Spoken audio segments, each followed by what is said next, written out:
Hello there and welcome to the weekly Outside Views report on British politics. A British expert believes that ex-Prime Minister Boris Johnson may return to the political leadership in the coming year. Rumours of a comeback would have to be treated with caution, said Marc from the University of Lancaster to the German press agency. But Johnson, who recently received high fees as a speaker, is still very popular with convinced conservatives. It doesn't hurt Johnson's earning potential that he's seen as a budding executive, Gunnett said. If the Conservative Party does particularly badly in the local elections in May, the rumours will get louder, and the temptations could just be too great for the impulsive politician Johnson to resist. At the same time, the political scientist and author pointed out that Johnson was extremely unpopular with voters in general. The rationale for bringing him back so soon after his forced resignation rests almost entirely on his potential to win votes. According to current polls, however, it's unlikely that he will be able to save the Tories from a crushing defeat in the parliamentary elections planned for 2024 or 2025 at the latest. Johnson resigned in July after several scandals under enormous pressure from the party. After his successor Liz Truss had to resign after just a few weeks, Johnson tried to make a comeback, although, according to party information, he had secured enough votes for another candidacy, he surprisingly gave up. As a result, Rishi Sunak became the new party leader and then also head of government. Expert Garnett was convinced that Johnson would have beaten the ex-Treasury Secretary in a direct duel because of his greater popularity at the party base. The special Brexit rules criticised by London are strengthening the economy in the British-controlled part of Northern Ireland.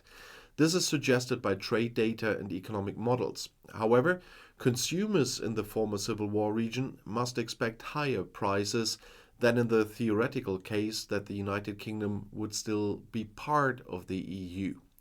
The value of British sales to Northern Ireland rose by 7% in 2021. That means after the introduction of the so-called Northern Ireland Protocol, compared to the previous year, and that's according to the Northern Ireland Statistics Office. Northern Ireland sales to the UK increased by 13%. Exports to the neighbouring EU member states of Ireland and to other EU countries increased even more. The Statistics Office emphasised that the effects of inflation were not included. Unlike the UK, Northern Ireland is a de facto member of the EU customs union and single market even after Brexit. This arrangement is intended to prevent a hard border with Ireland and thus old conflicts from flaring up again. However, a customs border was created between Northern Ireland and the rest of the UK. There were trade barriers. Some British companies stopped deliveries to Northern Ireland. The mostly Protestant supporters of the Union fear that the protocol will promote the reunification of the part of the country with Ireland, which is what Catholics in particular are demanding. The government in London is therefore regularly threatening the EU with breaching the agreement unilaterally. However, model calculations by the University of Sussex revealed, contrary to British and Unionist politicians, that the protocol actually promotes the Northern Irish economy. According to this, production in the part of the country will increase by 2.2% compared to the kingdom remaining in the EU. Thanks to the protocol, producers would have good access to both the UK and the EU markets, but also less competition from the UK because of the tariff border. At the same time, however, the customs barriers for British goods meant that consumer prices, again compared to remaining in the EU, rose by 4.3%. This reduces overall economic prosperity by 2.4%. According to the Met Office, 2022 was the warmest year in Britain since records began in 1884. The average temperature will surpass the record 9.88 degrees Celsius set in 2014. That's what the Met Office said, citing preliminary data. All months except December have been warmer than the historical average, said Marc McCarthy of the Met Office.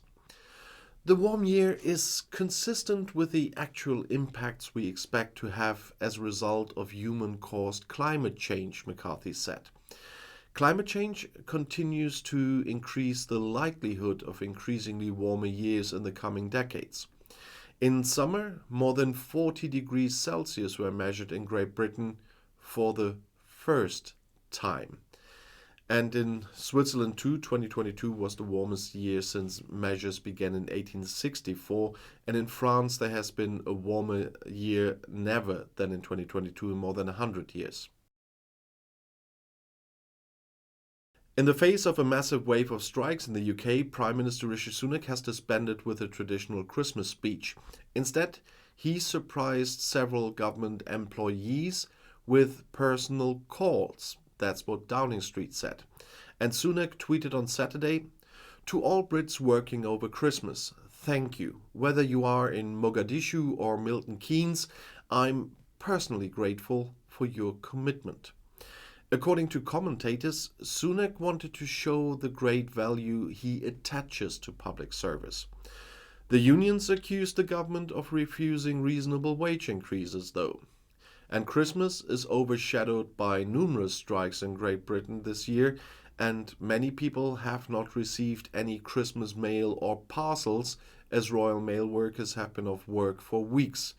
Strikes on the railways and among border officials made it difficult to visit relatives.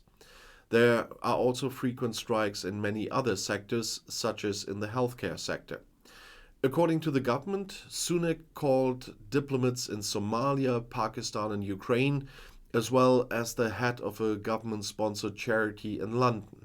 He also called the crew of the icebreaker HMS Protector, which is currently operating around the South Sandwich Islands near Antarctica, and supplies scientists there, among other things. Sunak has been in office since October. He wanted to spend his first Christmas as Prime Minister in his Richmond constituency in the northern English county of North Yorkshire. British Prime Minister Rishi Sunak is still unwilling to negotiate higher wages despite major strikes in the public sector and other sectors. The Conservative politician said he was sad and disappointed about the many strikes in the country in an interview with television journalists on Friday. The refusal to go beyond the offer of wage increases already submitted by the government would be fair and reasonable. Otherwise, they would risk fueling inflation even further. Great Britain is currently being gripped by an unprecedented wave of strikes. Employees of the Border Force Authority responsible for passport checks on entry stopped work on Friday at 6 airports in the country and at the New Haven ferry port. Train services in Great Britain are almost paralyzed by strikes by railway workers, and it was from Christmas Eve until the end of the year. Postmen also went on strike on Friday. Motorway maintenance workers continued a multi-day strike that began on Thursday, and previously nurses and ambulance drivers had stopped work. In view of the high inflation and several years without a salary increase, the employees are demanding significantly more money, but the government is stubborn and refuses to talk. Several unions have therefore already announced strikes after the new year. The head of the PCS union, that's Public and Commercial Services Union, warned of an escalation in the new year. "I think what you're going to see is a huge escalation of these strikes in public services and the rest of our economy if the government doesn't come to the negotiating table." That was said by Marc, and he told this BBC4 radio. Brexit is also leaving its mark on a non-governmental organization in Great Britain, or many of them. According to a report, many facilities have had to close or lay off employees because of a lack of money. According to a newspaper report, many British non-governmental organizations or NGOs got into financial difficulties after Brexit. Numerous facilities supported by the EU's European Social Fund have had to close or lay off staff because they did not receive timely or sufficient money from the British government. That's what The Guardian wrote. The newspaper referred to an analysis of state funding with which London wants to replace EU aid. The British government had set up its own fund called the UK Shared Prosperity Fund, or SPF, but the SPF was far too late for hundreds of organisations, as Matthew Brown of the Welsh umbrella organisation Wales Council of Voluntary Action told the newspaper. According to the Welsh Minister for Economic Affairs, Vaughan Githing, a total of £772 million less is available in that part of the country than would have flowed from the Social Fund and also the European Regional Development Fund. The UK's approach to SPF is messy, as Githing said. According to the regional government, Scotland also made significantly less money available, or has available. Scottish Labour Secretary Richard Lockhead put the loss at £337 million between 22 and 25. The British government rejected the figures. The four parts of the country would receive at least as much money as before, which is not true. In addition, the regional governments are now free from the bureaucratic EU processes and have more say in the distribution. That's what the government emphasized. Well, since Brexit, numerous sectors of the economy have complained about higher hurdles and costs when trading with the EU and when hiring foreign specialists. Train travellers in Great Britain had to keep their nerve even after the end of a multi-day strike on the railways. The route operator Network Rail warned of significant disruptions during the night until January. A walkout by the RMT union over Christmas at Network Rail ended early this week, and however, it was expected that traffic would only return to normal during some period. Further strikes have also been announced at individual companies. On Monday evening, the TSSA union began a 24-hour strike at a cross-country rail operator which covers key long-distance services. At Great Western Railway and West Midlands trains, all TSSA members who are responsible for training, controls, customer communications and timetables, among other things, they wanted to stop to work for a day from Wednesday afternoon. The Ministry of Transport called on the unions to cancel the strikes and accept the tariff offer from the private railways. However, in view of the rising cost of living, the employee representatives are calling for significantly higher wage increases and, in view of widespread austerity measures, more security for jobs. RMT has already announced further strikes for early January. According to an analysis by the newspaper Guardian, there are enormous problems in the British rail network.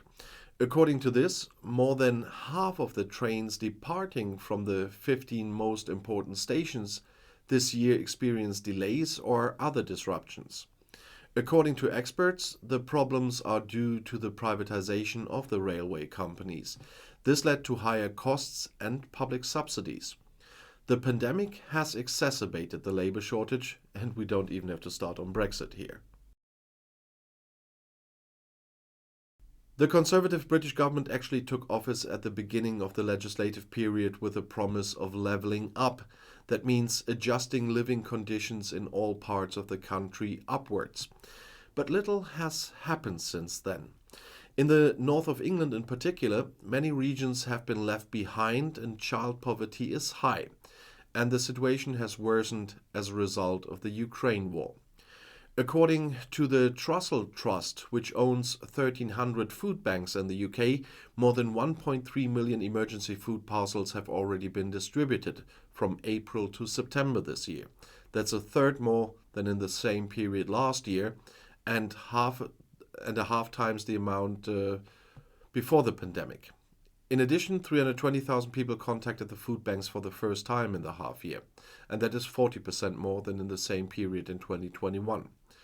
Storage and refrigeration of donated food is a problem for some food banks as it limits their capacity for donations. King Charles III has made a major donation with one of his foundations, which is intended to finance at least 800 refrigerators and freezers for food banks and similar institutions. Organizations had previously reported that in recent years, food donations around Christmas have sometimes had to be turned down because they could not have been refrigerated. And this concludes this week's report on British politics, but tomorrow will be another on this channel, and I'll see you in my next video. I'll be back.